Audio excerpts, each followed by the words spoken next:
Soybean पेरलं पण उगवलंच नाही. एका चुकीमुळे शेतकऱ्यांचं हजारो नाही तर लाखो रुपयाचं नुकसान होऊ शकतं. नेमकं चुकतं कुठं आणि उगवण कमी होण्यामागची खरी कारणं कोणती? खरीप हंगामात महाराष्ट्रातील सर्वाधिक पेरलं जाणारं पीक म्हणजे सोयाबीन. पण गेल्या काही वर्षापासून अनेक शेतकरी एका मोठ्या समस्याला समोर जात आहे.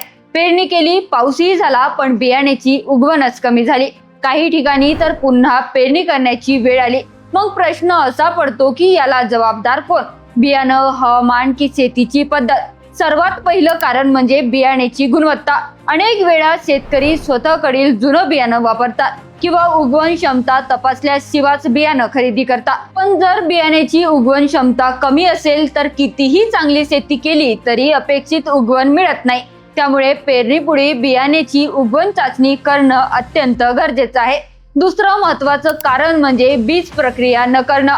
अनेक शेतकरी घाई गडबडीत बीज प्रक्रिया टाळतात, पण बीज प्रक्रिया केल्यामुळे बुरशी, मातीतील रोग आणि सुरुवातीच्या कीड रोगापासून संरक्षण मिळतं. त्यामुळे बियाणं मजबूत उगवतं आणि सुरुवातीची वाढ चांगली होते.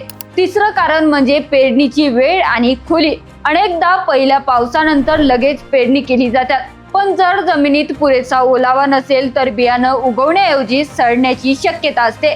त्याचप्रमाणे बियाणं खूप खोल पेरलं तर कोरडं रोग वर येऊ शकत नाही. त्यामुळे शिफारसीनुसार योग्य खोलीवर आणि योग्य ओलावातच पेरणी करणं महत्त्वाचं आहे. चौथं कारण म्हणजे हवामानातील बदल.